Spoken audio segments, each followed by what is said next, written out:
Mathieu Cassel, bonjour. Merci de nous avoir rejoints sur le plateau TV de Silicon pour aborder ensemble la sécurité. Le titre de votre intervention, c'est Apple est-il toujours gage de sécurité?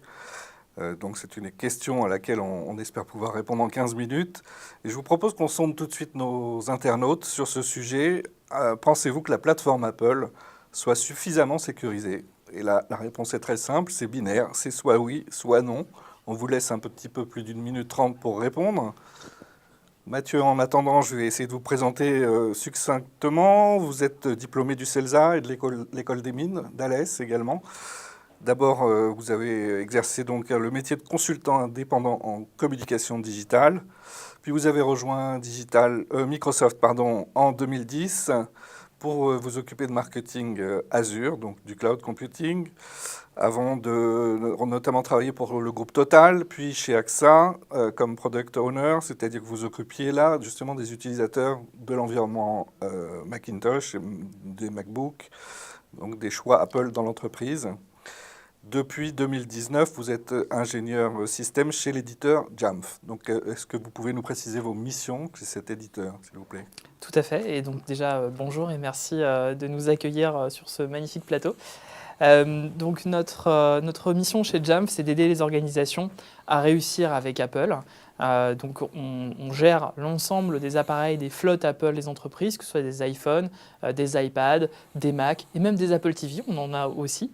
Et donc moi, ma mission, c'est d'accompagner les RSSI, les CISO et également les DSI à intégrer au mieux et les sécuriser au mieux les appareils et les flottes Apple.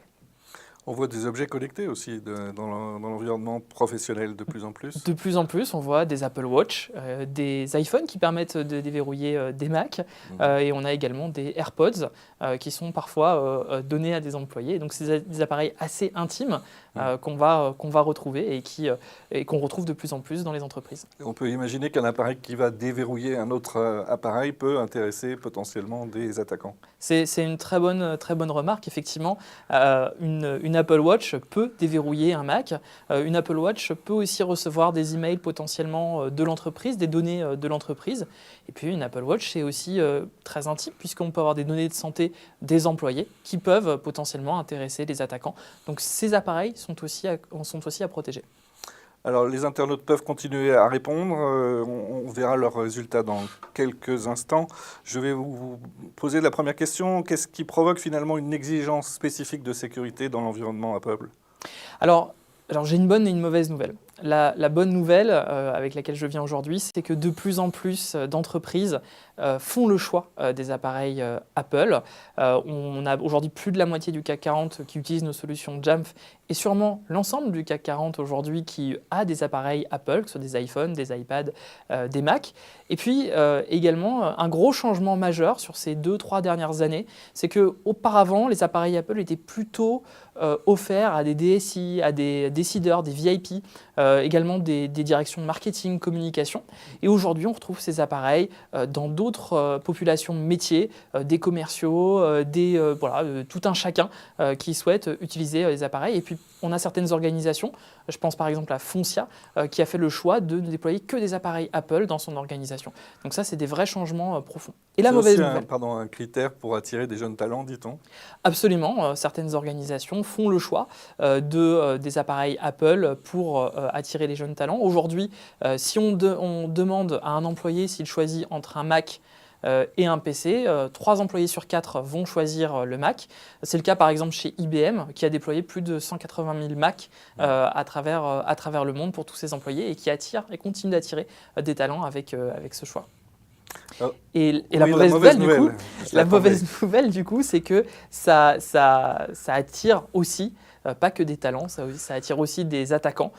Et l'année 2020, l'année 2021 également, sont des années records sur les attaques. On a vu plusieurs attaques d'envergure, et notamment le malware Pegasus, dont on parlera sûrement un petit peu plus tard, qui a ciblé des décideurs, des entreprises, également des journalistes.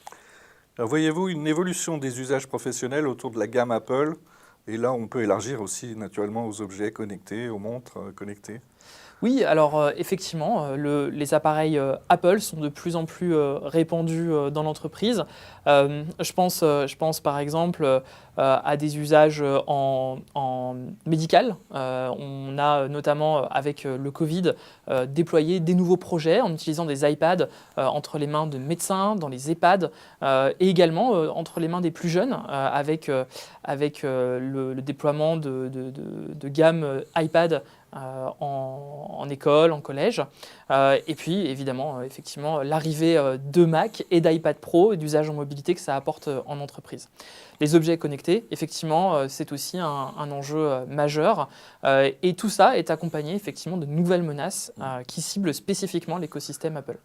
Vous abordiez l'éducation, je pense que c'est important que chacun ait son rôle, justement. Le professeur a d'autres missions que les élèves ou que le personnel administratif, et donc l'usage de ces appareils doit être bien encadré, bien gouverné. Oui, c'est ça, effectivement. Donc, c'est comment je suis capable eh bien, d'apporter les bons outils métiers pour chacun des utilisateurs qui vont avoir ces appareils, qui sont généralement des beaux appareils qu'on aime utiliser. Et puis surtout, la gouvernance du système d'information, ça passe aussi par la gouvernance de l'IT. La consumérisation de l'IT, c'est un vrai enjeu accompagné à toutes ces problématiques Apple et sur lequel nos solutions Jamf aident à apporter par exemple des restrictions ou à upgrader le niveau de sécurité des appareils Apple. Alors, est-ce qu'on peut évoquer peut-être deux ou plusieurs cybermenaces récentes et surtout vérifier leurs préjudices pour la cible? Voilà, alors effectivement, donc, deux cyber-menaces qu'on a vues arriver en 2021. Donc, la première, c'est celle qu'on présente sur notre blog, qui est le spyware Pegasus. Donc Pegasus qui a ciblé des politiques, des journalistes, parfois même jusqu'au plus haut niveau de l'État. Alors Pegasus, c'était assez intéressant comme menace, puisque en fait, ce malware, c'était un malware ce qu'on appelle zéro clic. Zero day. C'est-à-dire qu'il était complètement inconnu des radars. Apple a un peu patché en urgence iOS puisqu'il ciblait spécifiquement les iPhones et il utilisait le protocole iMessage et Core Téléphonie pour infecter les iPhones et aller ensuite retirer de très nombreuses informations, messages, photos et tout email qui pouvait être utilisé pour espionner des utilisateurs. Concrètement, l'utilisateur reçoit un message mais qui est infecté avec un lien... Voilà, l'utilisateur ne se rend même pas compte tout. de quoi que ce soit. Le message est complètement vide. Il reçoit un message vide qui disparaît quasiment aussitôt. Et donc, concrètement, l'utilisateur ne se rend même pas compte qu'il est espionné. C'est même pas la faute d'avoir cliqué trop vite sur... C'est très pernicieux comme malware et c'est pour ça qu'il était extrêmement dangereux.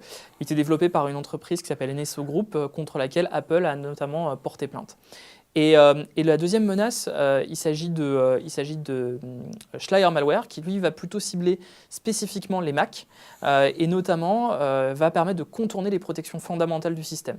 Donc là, vous allez télécharger un logiciel qui semble tout à fait légitime et ce logiciel va ensuite contourner toutes les protections du système, va s'exécuter, va se rendre persistant, c'est-à-dire qu'il va redémarrer à chaque démarrage du Mac. Et donc ça, c'est aussi un malware contre lequel on a dû lutter cette année. Alors j'imagine que vous faites des études sur les données ciblées en priorité chez les personnes attaquées. Tout à fait. Donc, on a publié cette année une étude à la rentrée qui est le rapport annuel sur le phishing.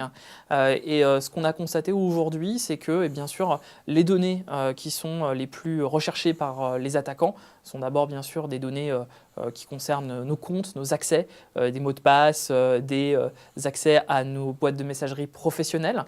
Et puis, souvent, donc, bien sûr, une des bonnes pratiques, c'est de ne pas utiliser le même mot de passe entre ses comptes personnels et ses comptes professionnels, de ne pas réutiliser à chaque fois le même mot de passe et de l'incrémenter.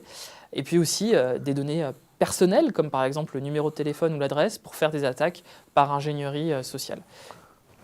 Alors, le portefeuille de produits Apple a évolué récemment avec des processeurs conçus par Apple, mais aussi avec des puces de biométrie.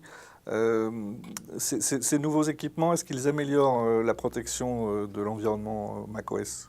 Alors, c'est un excellent point parce qu'effectivement, il y a maintenant un an, Apple a abordé sa transition vers les puces dites M1, Apple Silicon, Cette année, Apple a continué à enrichir sa gamme avec des nouveaux MacBook Pro équipés de nouvelles puces M1 Pro, M1 Max, qui ont des mécanismes de sécurité évolués, comme la Secure Enclave par exemple. Et c'est vrai que les puces M1 Pro, M1 Max ciblent des populations très particulières en entreprise, comme par exemple des data scientists ou des personnes qui vont faire du montage vidéo ou de la manipulation d'images assez lourde. Et donc potentiellement, c'est aussi un risque sur la sécurité qu'il faut protéger comme l'ensemble de la gamme de l'écosystème Apple, de la même manière que effectivement, les objets connectés qu'on a évoqués tout à l'heure.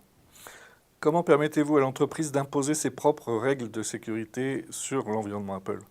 Alors là, en l'occurrence, Jamf offre une gamme de solutions qui est assez élargie. On a bien sûr Jamf Pro qui permet de gérer l'écosystème Apple au sens large, d'appliquer des restrictions. On a aussi Jamf Protect qui est une solution qui va permettre d'auditer son parc en temps réel, en plus de le protéger et de se mettre au niveau, notamment sur des standards reconnus du marché comme le CIS par exemple, afin d'offrir un audit en temps réel de son parc.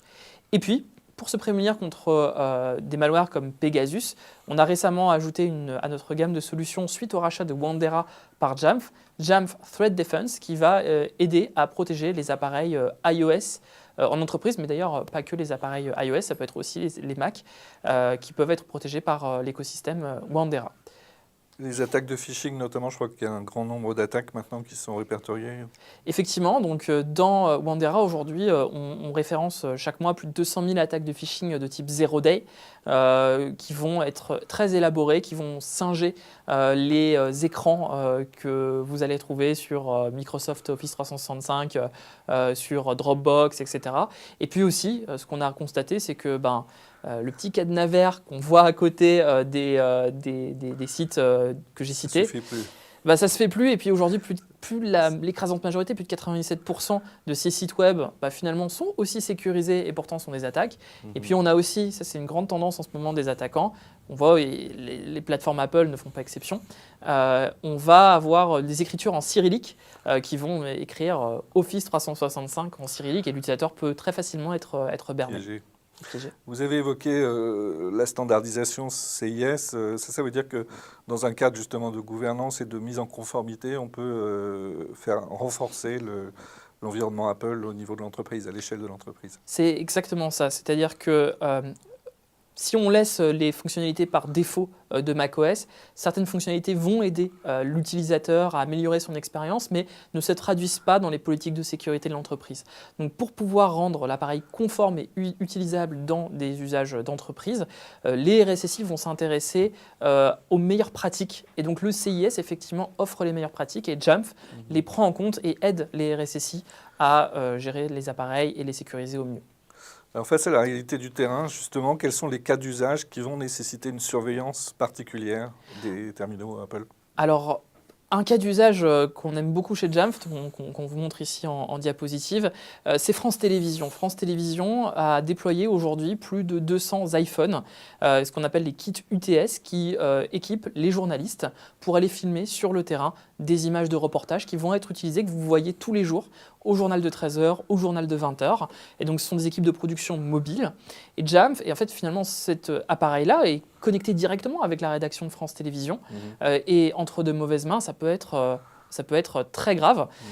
Et donc, du coup, Jamf permet très facilement, en un clic, de sécuriser, de déployer des restrictions et également de bloquer, verrouiller ces appareils si jamais ils sont volés ou ils tombent entre de mauvaises mains. Et donc, avec Jamf, France Télévisions a pu déployer ces kits dans le monde entier, y compris sur des théâtres d'intervention, des théâtres de guerre, par exemple en Afghanistan. Oui. Puis là, on voit qu'avec une seule personne, on fait le travail de 3 journalistes, pratiquement, ingénieur du son, monteur et preneur de son et preneur d'images, JRI finalement. C'est ça. Quels sont les prochains défis à relever en 2022 pour Jamf? Alors, l'un des usages, donc on va continuer à investir dans notre plateforme qu'on appelle l'Apple Enterprise Management, gérer, connecter, protéger et compléter la gestion de vos appareils Apple. L'un des éléments qui nous tient beaucoup à cœur chez Jamf, c'est la protection des plus jeunes, notamment la protection des enfants qui utilisent des appareils Apple. On a aussi des laboratoires de recherche, des universités, comme par exemple Lyon 2 Lumière, l'université de Lyon 2 Lumière, qui à intégrer dans leur laboratoire des Mac et qui sont gérés par Jamf. Et donc, on va continuer à investir dans la sécurité de ces appareils en 2022, qui va être une belle année, j'espère. À n'en point douter. En tout cas, si on suit votre actualité, merci beaucoup Mathieu pour vos réponses précises. Dans quelques secondes, vous retrouverez Philippe Leroy pour une nouvelle interview, juste après ce jingle. Merci encore.